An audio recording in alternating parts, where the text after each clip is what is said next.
Hey, welcome to the show. Today we're going to talk about two reasons why people get triggered by the XRP buyback discussion.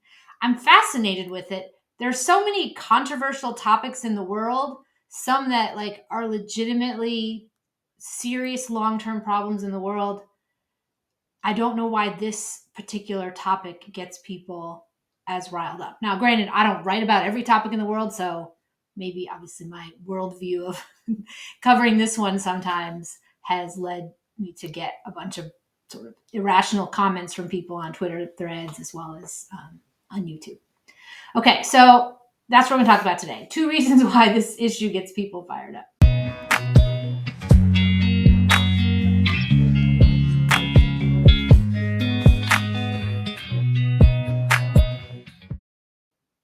Hey, welcome to the show. I'm Molly Elmore. Today we're going to talk about the XRP Buyback Proposal and two facets of it that I think are really interesting.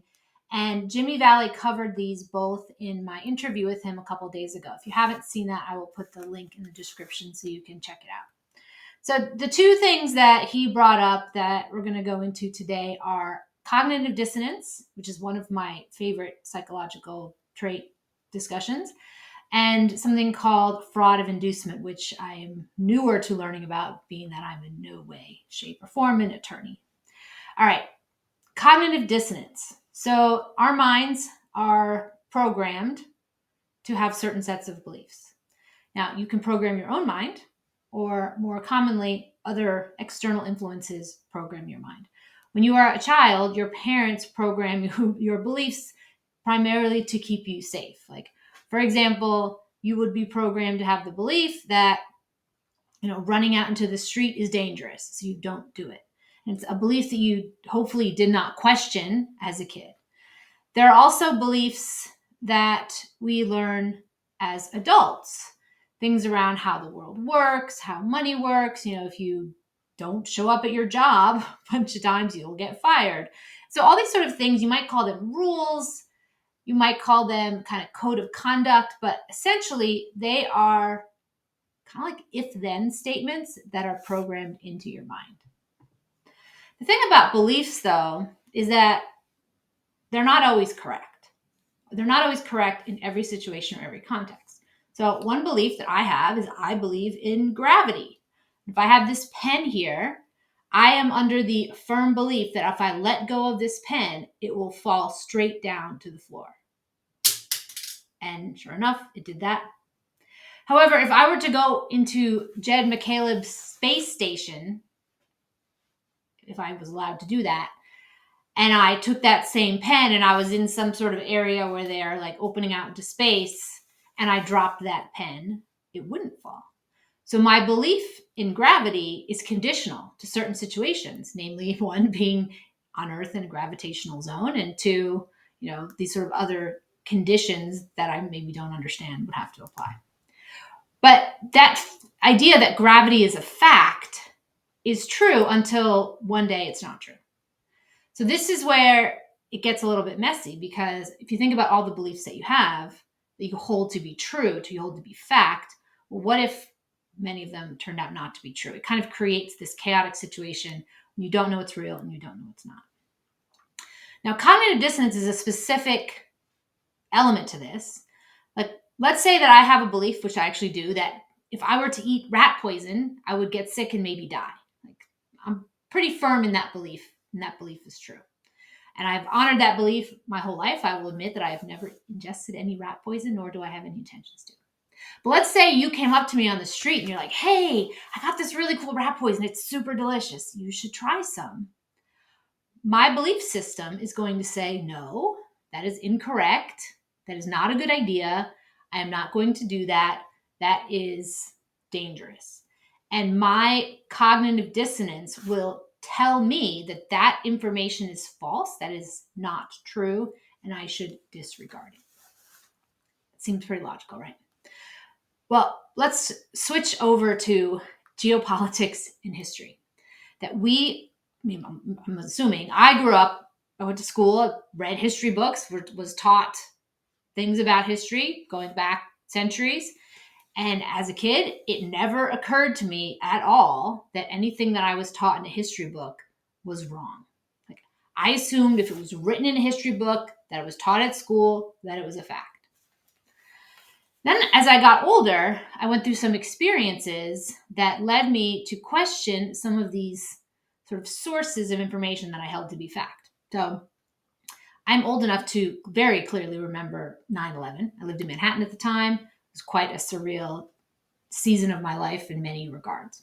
And shortly after that happened, there was a widespread media propaganda campaign to connect Iraq and Saddam Hussein to these events, even though there was really no apparent connection at all.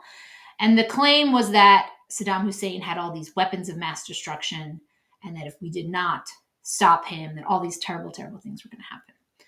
And the clever belief system that was programmed into people at the time was that, and this is where propaganda is very powerful, is that if you don't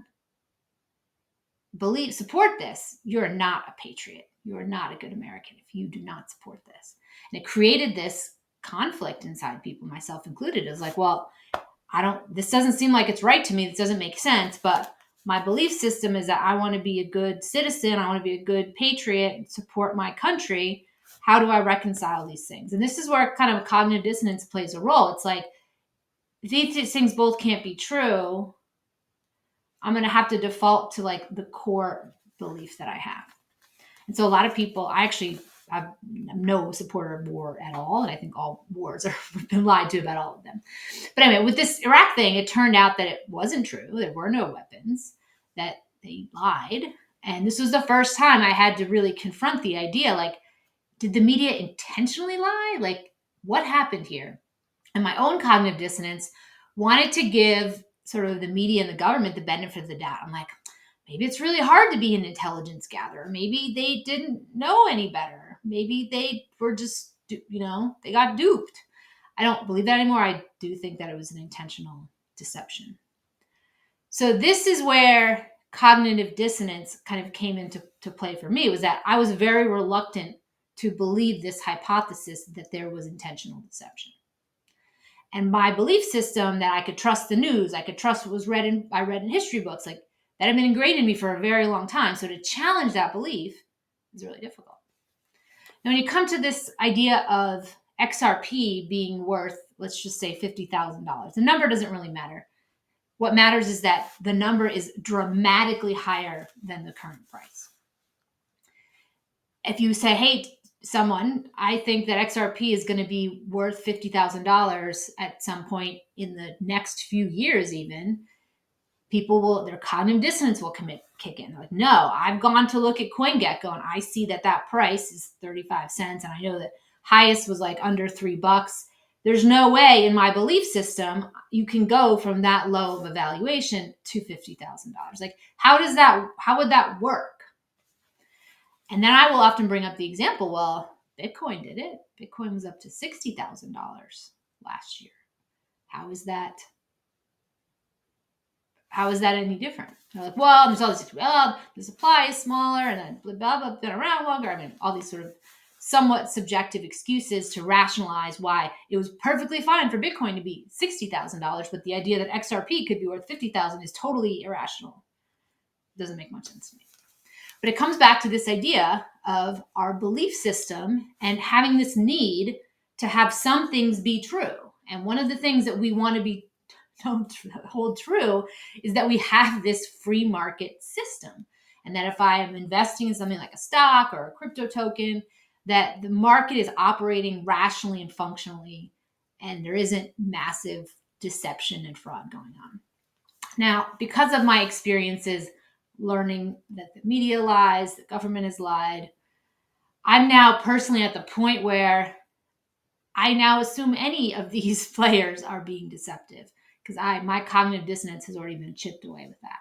But I think a lot of people who get really upset about this topic, this was Jimmy's point actually, was that their cognitive dissonance won't allow that belief to be shifted, that the market is not logical and free and being controlled by natural forces. This is one of the reasons why I have a problem with TA, like technical analysis, for some of these particular crypto assets, is that they assume that these markets are acting as they would naturally, that sort of human behavior and crowd theory and trends, market dynamics are all allowed to operate as they would without the assumption of massive manipulation. Now, the thing about Bitcoin that I've since come to believe as well is that Bitcoin didn't really go up to 60K on its own. There was a massive amount of money being printed, which led to a massive amount of USDT being printed, and that USDT really pumped up the price of Bitcoin. So did that happen on its own? Maybe not. This might even make it more difficult to believe that XRP could do that. However, I think the sad reality is that a lot of these markets are massively manipulated, and we are programmed to have a belief about what something is worth that is not real. Like it's a made up belief that is sort of the best estimate that you can come up with to make this world that we are in feel rational. Because it's scary if you woke up tomorrow and like everything you believed to be true was no longer true. That would be a really disruptive life. Like if you went out and drove on the road and you had no faith that like other cars were going to stay in their lane, or that people weren't just going to start running out of the woodwork in front of your car. Like we need to have a belief system that there are rules to this world that allow us to function and live. And in one regard, the idea of a market, crypto market in this case, that operates freely is a belief that a lot of people cling to.